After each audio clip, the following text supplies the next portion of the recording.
Good morning, everybody. I'm here with Riki Mitchell from Avalon Home Inspectors, and we are here to have another community spotlight chat. Hi, Riki. Good morning. You want to tell us about who you are and what you do? Sure.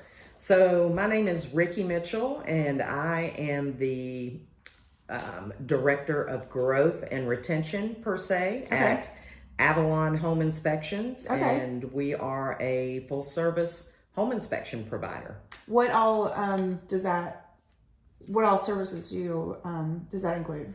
Okay, so being a full-service home inspection provider simply means that in addition to the home inspection, we're able to provide additional services that go along with the home inspection. So for home buyers who want to have a home inspection done, but then want to also have a little more targeted type of inspection, things like environmental testing. Oh, great. So mold or radon testing.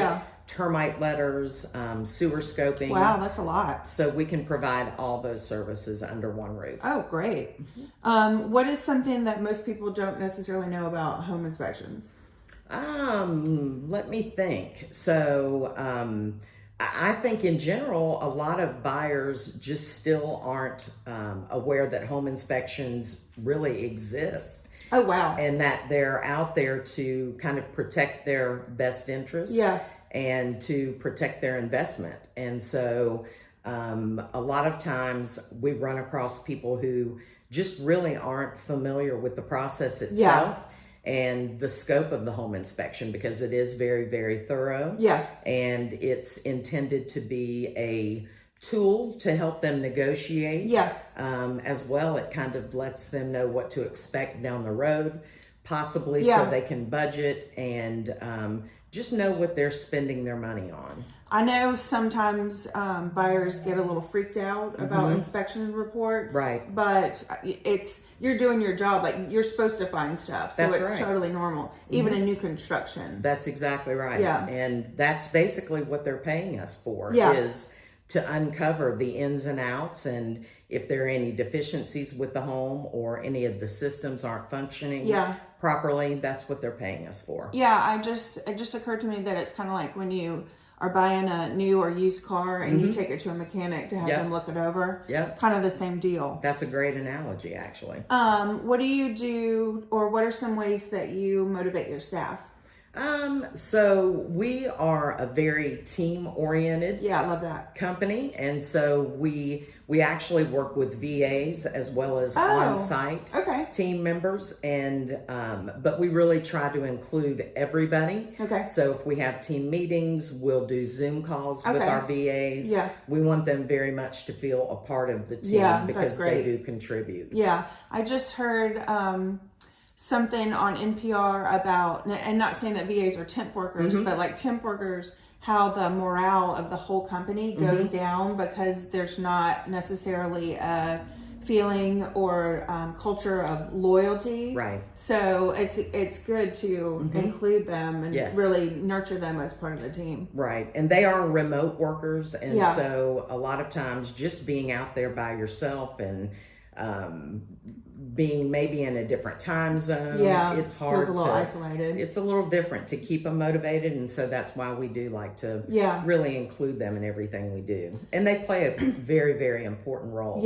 So we've had great luck with our VAs. They do a fantastic job. Awesome. What are some of your goals for the next year? So we've diversified our company over the last several years, and in addition to doing the home inspections, we also own a sewer scoping company. As well, we own a termite and pest control company, which has been a huge undertaking. I bet.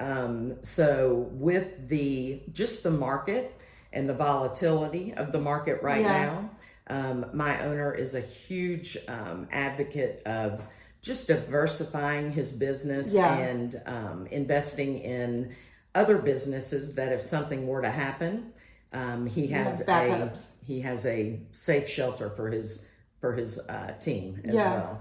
So, given all that, what are some of your challenges? Oh my gosh. Well, the market today and just not knowing really what to expect tomorrow, I think is a huge challenge for everybody in our industry right now. It's a good thing because it does give us new tools to use and different ways of doing things that maybe we wouldn't have thought of before. So it's been helpful in that aspect. But it is a challenge for sure. Awesome. So like, what's one of your most memorable customer experiences? Oh my gosh. So this is one of those, I always tell the guys they need to come up with the videos of the crazy things they find, things like that. So many crazy things have happened. I had an inspector one time that was at an inspection.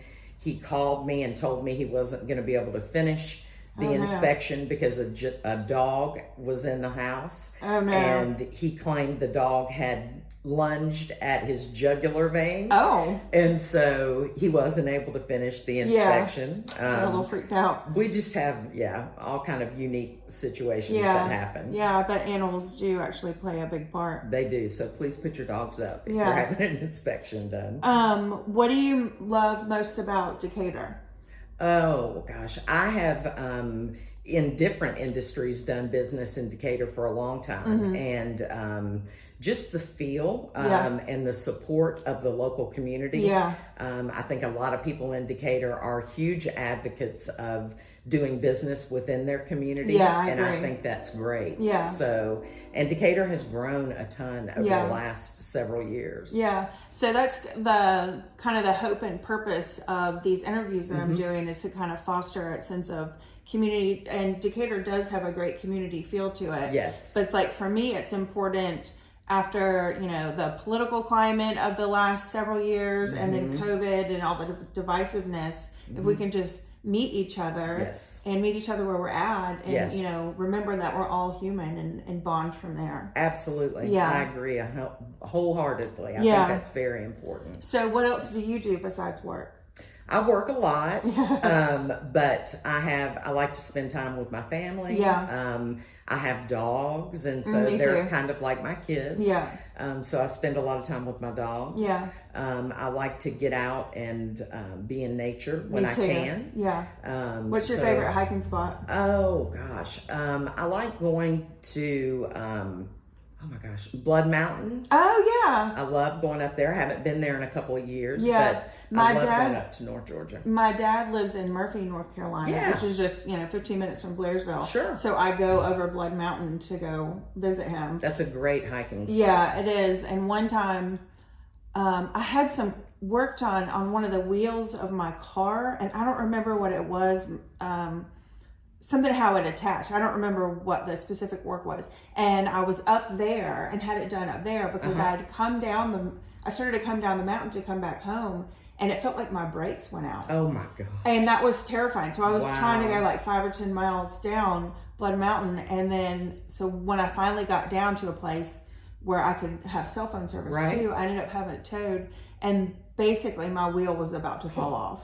It was the scariest thing I've experienced. Wow. So I feel really lucky. So that's your favorite memory of Blood Mountain? That's not good. And my dog was in the car with me, so I just kept, coming around the curves, and it's such a steep drop. I was nervous. That is terrifying. Oh my gosh. So, I feel like we had some really good conversation. Is there anything else you want to share about Avalon or yourself? I can't really think of anything right now. We are we're growing again as a company and as an organization, and we're really, really excited about it. And we're excited about doing business in Decatur and DeKalb County. Well, thank you so much. It's been great talk, and we will see you guys next time. Thank you.